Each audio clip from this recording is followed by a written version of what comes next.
Halo, selamat datang di Talk with Sekaga. Program acara akan memberikan kalian informasi yang menarik di sekitar SMK Negeri 3 Jember. Nah, ini adalah episode yang bisa dikatakan spesial karena hari ini kita akan mengundang 3 sekaligus siswa dan siswi berprestasi di SMK 3 Jember yang telah berhasil menjadi juara 1 di event web programming yang diadakan oleh Politeknik Negeri Jember. Tapi sebelum kalian menonton dan sebelum kita ngobrol dengan para siswa dan siswi berprestasi ini, alangkah baiknya jangan lupa untuk like, comment, share, dan subscribe YouTube channel SMK Negeri 3 Jember.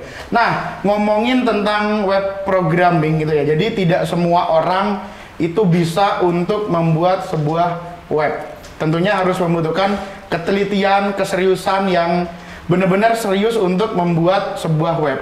Nah, daripada lama-lama kita langsung saja ngobrol dengan 3 siswa dan siswi SMK 3 Jember yang sudah berhasil menjadi juara 1 di web programming yang diadakan oleh Politeknik Negeri Jember. Halo, selamat datang di Talk with Sekaga, Rama, Aca, dan Aril. Nah, mungkin dari sebagian teman-teman belum ada yang kenal nih, pengen tahu lebih dekat Aca, siapa, Rama, dan Aril. Bisa perkenalkan diri dulu.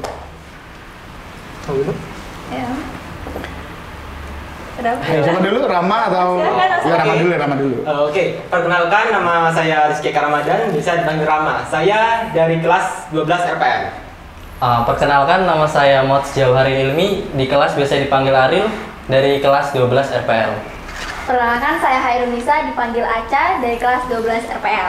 Nah, Aca, Rama, dan Aril gitu ya. Nah, sebelum saya lebih lanjut untuk bertanya tentang juara, prestasi kalian sebagai juara 1 di web programming. Nah, saya ingin tahu dulu. Nah, kalian itu sebenarnya pertama kali tertarik dengan dunia web tuh mulai dari kapan sih? Dan kenapa tertarik gitu? Oke, dari saya dulu ya. Oke, mungkin untuk tertarik saya di RPL ini mulai dari SMP ya, karena saya dari SMP itu sudah sering mempelajari hal mengenai komputer seperti Microsoft Word, Excel, PowerPoint. Nah, dari 3 hal tersebut saya ingin lebih mendalami hal komputer, terutama di dunia coding.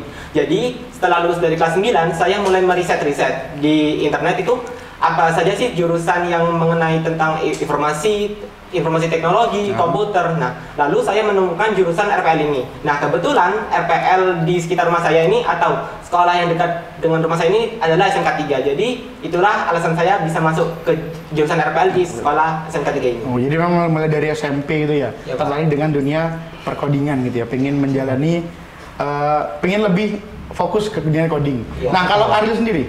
Kalau saya sendiri ini lebih ngeliat ke peluang pekerjaan di masa depan. Karena sebelumnya waktu SMP itu masih bingung mau ke SMK ini jurusan apa sih. Setelah nyari tahu, ternyata di masa yang akan datang itu lebih membutuhkan orang-orang di bidang IT, di bidang teknologi. Oke, berarti lebih lihat peluang ke depannya gitu ya? Kerja ke depannya. Kebetulan ya, saya cari tahu jurusan IT itu apa aja sih buat di SMK. Ada mekatronika, rekayasa perangkat lunak, sama teknik komputer dan jaringan. Cuma yang lebih ke software, programming di bidang software itu ke jurusan RPL. Dan kebetulan RPL yang dekat rumah saya ini ada di SMK 3 Jember. Seperti itu singkatnya. Oke, berarti ya peluang ke depan dilihat, terus cari-cari di internet kalau ada SMK 3 yang ada jurusan RPL, berarti milih RPL-nya. Kalau Aca sendiri nih, cewek sendiri gimana? Kalau Aca karena dari kisah waktu SD dulu udah nggak asing sih dengan dunia teknologi informasi, karena kebetulan abang Aca juga manusia teknologi informasi. Iya, gitu.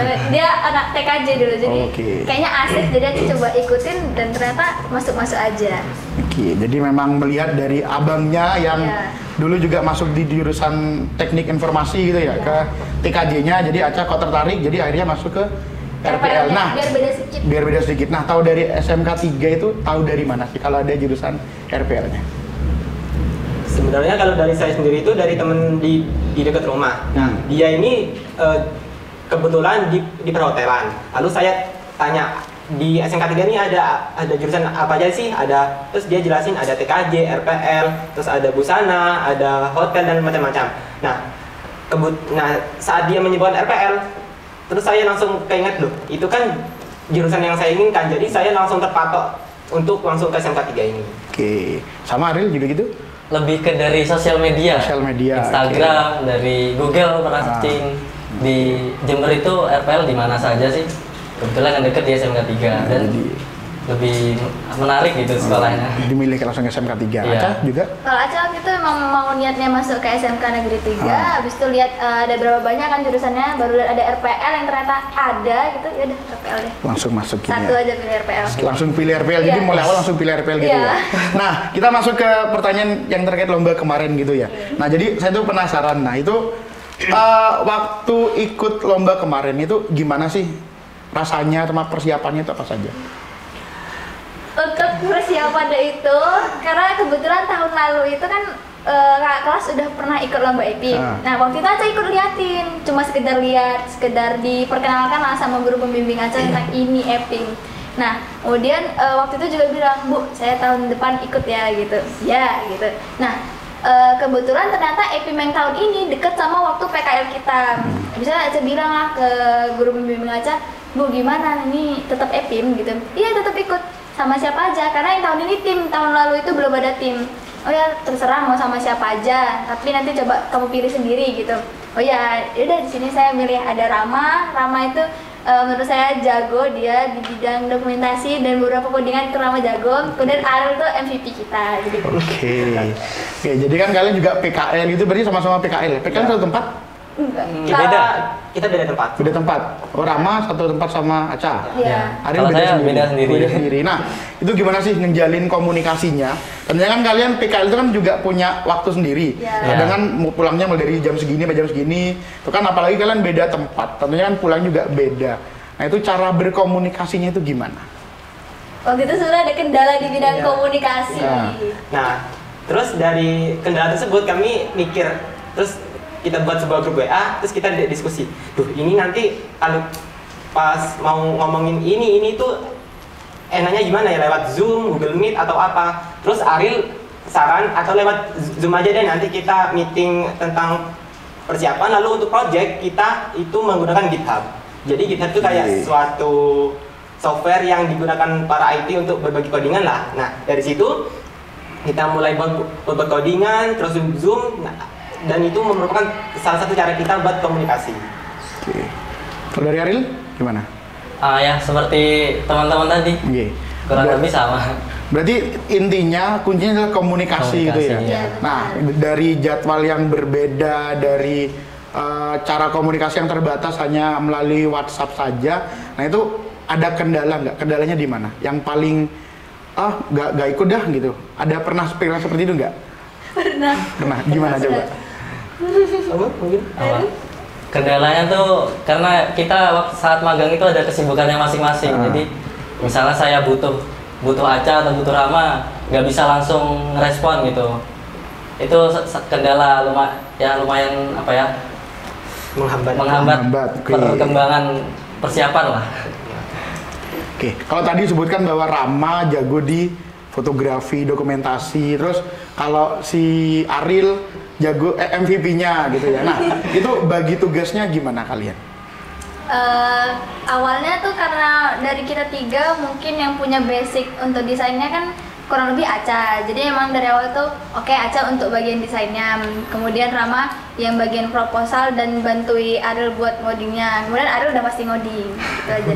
Nah juga waktu di minggu pertama untuk PKL itu untungnya di tempat magang kami itu 1 minggu awal kita bebas otodidak dulu dah gitu. Nah Aca ambil kesempatan, oh ya mas saya mau di bidang desainnya gitu. Sambil Aca ngerjain sendiri, Aca sambil ngedesain website EPIM-nya. Jadi tanya-tanya. Oke. Kalau Rama tadi bagian dokumentasi. Dokumentasi dan juga buat proposal, karena di awal itu kita ada babak penyisian lalu babak final. Nah di babak penyisian ini kita harus membuat sebuah proposal. Nah untuk proposal sendiri ini saya yang buat. Nah untuk konten-kontennya seperti gambar-gambarnya itu Aca, diambil dari desain yang sudah didesain Aca, lalu desain ini akan diimplementasikan saat final oleh Ariel. Oke, berarti anggapan kalau tadi bilang MVP-nya Ariel, berarti Ariel benar-benar ngoding mulai awal gitu ya? Sulit nggak sih Ariel ngoding? Ngoding, dibilang sulit sih, sulit ya kalau misalnya nggak konsisten untuk belajar. coding itu nggak bisa yang seminggu belajar sekali, sebulan cuma sekali. Coding itu harus setiap hari itu minimal 1 jam buat belajar. Oke, berarti harus konsisten belajarnya gitu ya.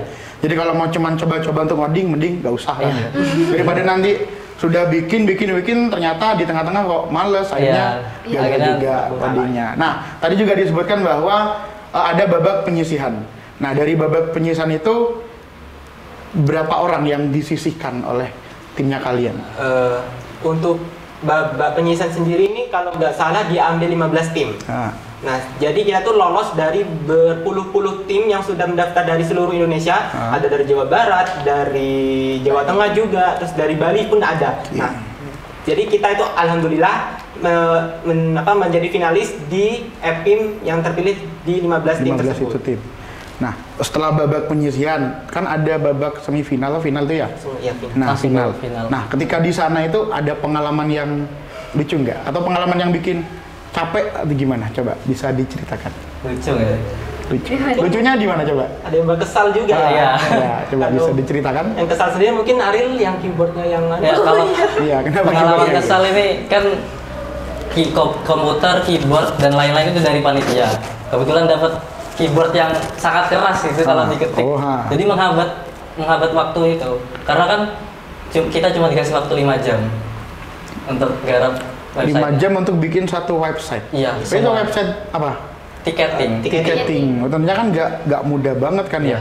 Harus nginput beberapa data gitu ya. Itu kendalanya tadi di keyboardnya yang alat keras. Gitu. Nah, cara mengatasnya gimana coba? Saya paksa, nggak ada caranya. Iya, gitu. Paksa aja. Sampai bener-bener lancar baru Ariel terbiasa dengan alat itu langsung lancar gitu ya. Nah, kalau pengalaman yang tadi yang keselnya di situ, ada yang lucu nggak? Lucu sih apa ya kira-kira? Ini ada yang kemarin itu kan kita pakai 2 komputer. Jadi satu saya sendiri garap bagian website bagian landing page dan lain-lain. Aca sama Rama ini garap halaman login sama halaman register. Nah, itu kan harus dijadikan satu nanti. Nah, pada saat dijadikan satu itu kita kurang komunikasi, alhasil ada yang hilang kodenya. Ada yang hilang, jadi harus cari satu-satu.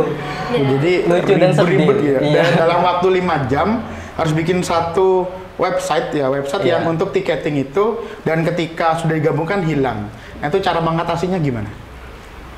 Ini yang kemarin saya minta tolong ke Aca dan Rama untuk mencari apa yang hilang dan dikerjain lagi yang hilang itu.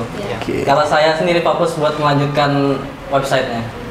Tukeran tempat duduk juga. Tempat duduk. Soalnya intinya itu codingannya banyak di komputernya kita, akhirnya di satunya lagi. Jadi kayak tukeran, dan ternyata keyboard kami lebih enak dibanding Ariel. Jadi Ariel nyadarnya di keyboard akhir kita lebih enak tuh di menit akhir, mungkin 30 menit. 30-15 menit akhir baru Ariel nyadar keyboard kita berdua tuh enak. Jadi ada langsung pindah, langsung swap. Gitu. Oke, mungkin kalau tahu dari awal mungkin langsung pindah gitu. Iya.